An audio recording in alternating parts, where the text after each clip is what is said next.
لا تزال كتائب الجيش السوري الحر تسيطر على الجزء الأكبر من صلاح الدين.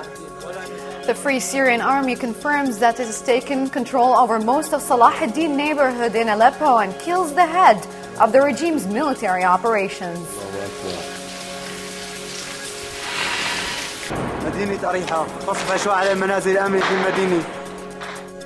The regime kills many civilians as it continues its bombing of Damascus suburbs, and Major General Mohammed al-Haj Ali announces his defection.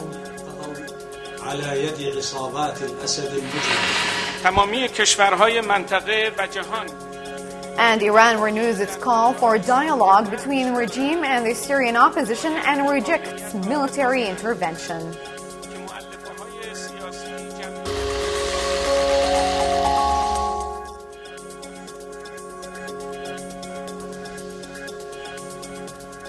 Welcome to Orient TV English News Bulletin. Heavy shelling continued on the neighborhoods of Sakhur and Sha'ar, and dozens of missiles fell on residential buildings in Aleppo province. In the meantime, violent clashes reoccurred between the regime's military and the Free Syrian Army in many areas. And according to activists, the regime's army withdrew from parts of the district of Salah ad-Din in Aleppo after violent clashes with the Free Army, who confirmed their control over most of the area.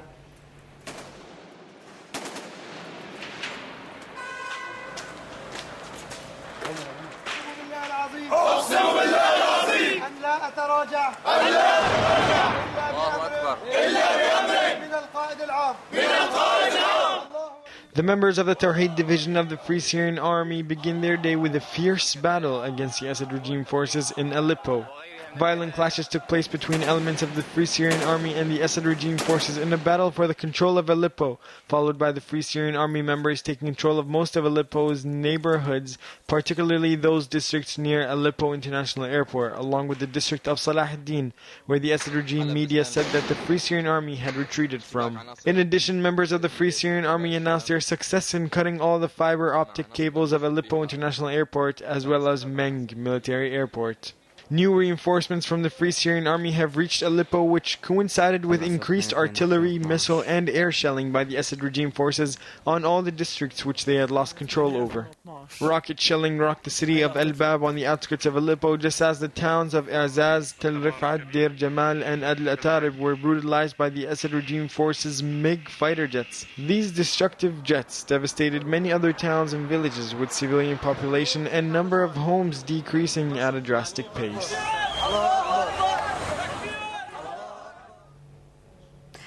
And in a statement posted on the internet, Major General Mohammed Hussein al-Haj Ali, director of the National Defense College, announced his defection from the regime and joining the ranks of the revolution, making it the highest-ranking military split from the Assad regime until now. الذين قضوا على يد عصابات الأسد المجرمة والرحمة لأرواحهم الطاهرة والشفاء العاجل. And for more updates about the situation in Aleppo, we speak to Mohammed Saeed, Orient reporter in Aleppo. Good evening, Mohammed. Good morning. Hello. Mohammed, can you hear me? Yeah, I hear you now. Mohammed, can you tell us more about the developments in Aleppo? Yeah, they withdraw. It seems that we got disconnected from Mohammed's line. We will try to get in touch with him later on in the bulletin. Moving on, the president of the Syrian regime, Bashar al-Assad, has appointed Dr. Wael al-Halqi as the new head of the Syrian government after the defection of former Prime Minister Riyad Hijab. Al-Halqi was the health minister in Hijab's government, and he was born in Dar'a and holds a degree in medicine from the University of Damascus and a master's degree in gynecology. He also held several government positions before being appointed as the new prime minister.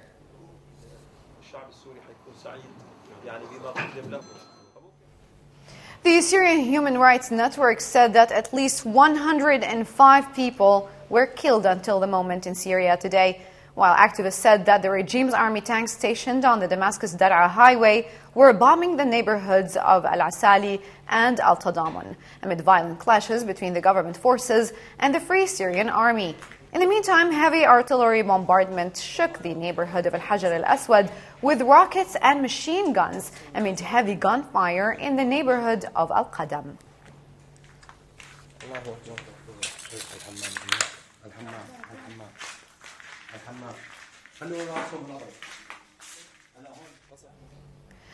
Moving on to Damascus suburbs, where artillery bombardment continued on almost all the cities and villages there. An activist reported that many missiles fell on residential and commercial buildings amid a complete interruption of power supply and means of communication.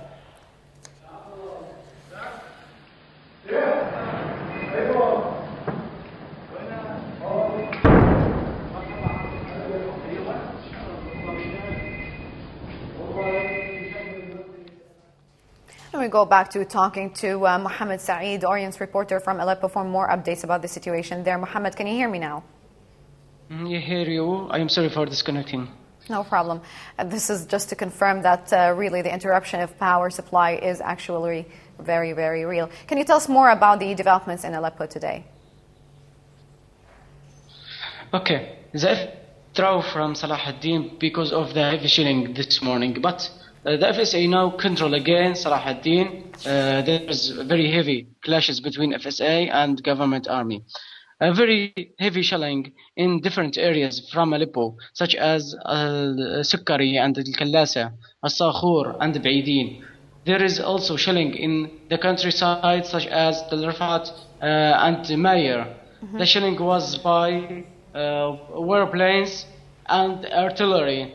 The heavy shelling caused killing more than 30 from civilians and more than 80 injured people. More than 5,000 people left their houses because of shelling in Bab al-Hadid and different areas, and they went to live in countryside. 2,000 refugees now arrived Turkey, and they are in the camps. Okay, regarding the news about the Free Syrian Army taking control over most of Salah ad-Din, can you confirm that, Mohammed? Yeah, I confirm that now FSA control most of the areas in Salah ad-Din, now more than 75% control over of Salah ad-Din by FSA, but the shelling now is continuing, very heavy shelling by different weapons, heavy weapons, artillery shelling, and they're shelling by jets and helicopters. Okay, any news or any reactions regarding the defection of Major General Hussein Haj Ali? No, there's no news about that, but there's news about the clashes in Bistam al-Basha, and there's also clashes in different areas as Al-Bab al-Hadid.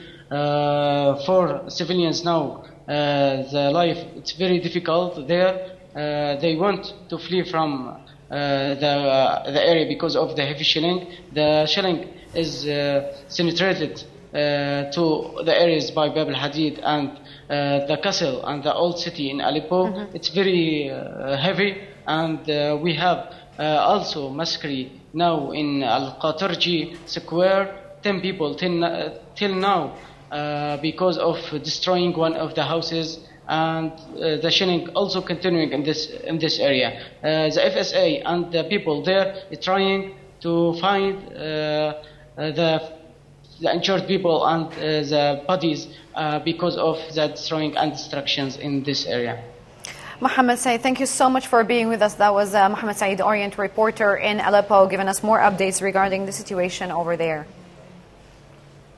Staying in the capital suburbs, where the regime forces carried out a fierce military campaign on the city of Al-Tal in an attempt to regain control over it, where dozens of mortars and heavy artillery shells fell on the city as warplanes bombed a government building, while violent clashes took place in the outskirts of the city amid residents' appeals for doctors and nurses who are in the city to go to nearby hospitals and assist in treating the wounded victims who were injured during the regime bombardment.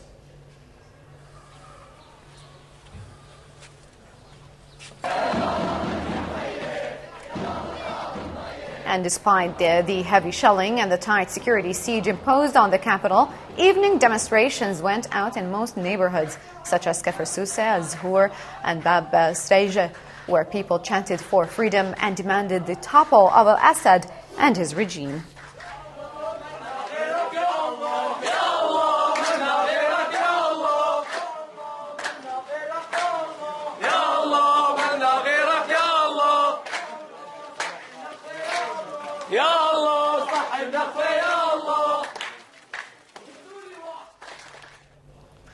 Moving over to the coastal city of Latakia, where the shelling was renewed on Salma Resort and the surrounding villages, where activists reported that more than 10 rockets fell on one of the villages there. They also said that the regime also targeted one of the mosques in the area and inflicted great damage to it using heavy artillery and machine guns.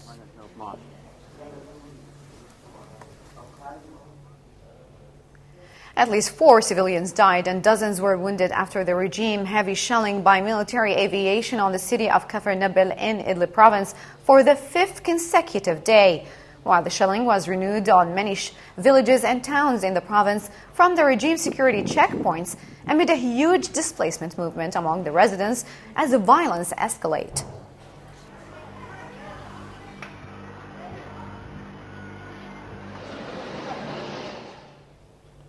More than 3 murdered victims were reported today, along with dozens of wounded civilians in the town of Nasib, following random shelling by the Assad regime forces on the area. And sounds of explosions were heard in Al-Mahatta district of Daraa, where the towns of Busr al-Harir, Hit are still being bombarded. In addition, the Assad regime forces attacked the house of defected Brigadier Ibrahim al-Jibawi, and they searched his home and lit it up into flames to completely burn before leaving.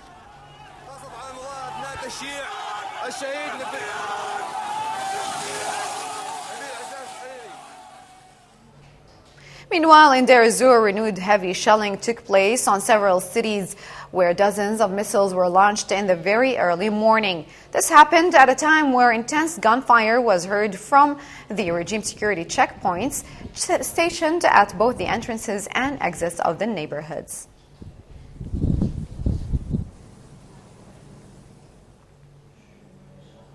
We move on to Homs and its suburbs, where the fierce shelling continued on the besieged areas, inflicting yet more destruction to the war-torn city, while the city's towns and villages of the suburbs were also exposed to violent attacks by the Assad regime troops, who used all sorts of weapons, including rocket launchers, destroying many residents.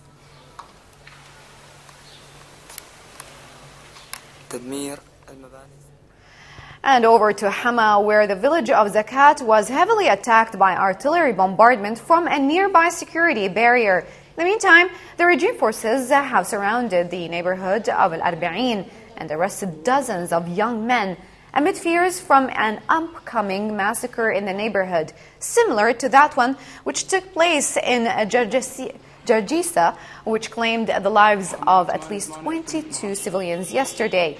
And in another development, the regime's forces have blocked several main roads and thoroughly inspected the passing cars and pedestrians, while activists said that dozens of armored vehicles and large trucks Hama Military Airport heading towards Kazu Road.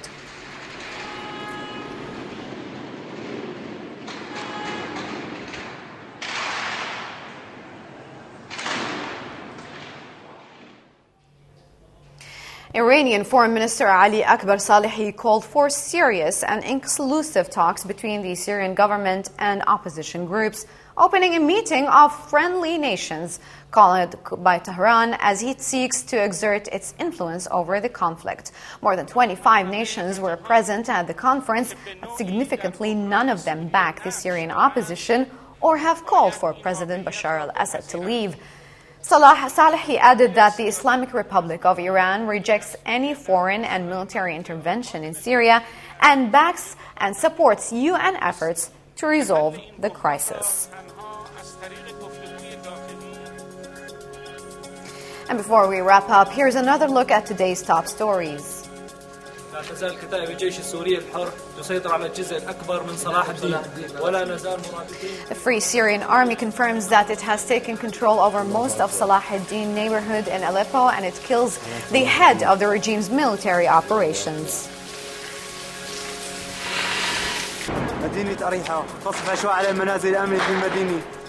The regime kills many civilians as it continues its bombing of Damascus suburbs, and Major General Mohammed al-Haj Ali announces his defection.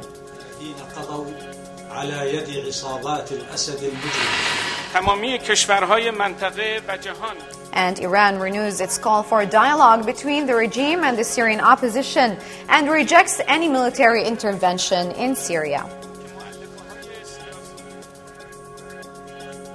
With this, we end our news bulletin from Orient TV. For more updates about the Syrian revolution, please visit our Facebook page. Thank you for watching.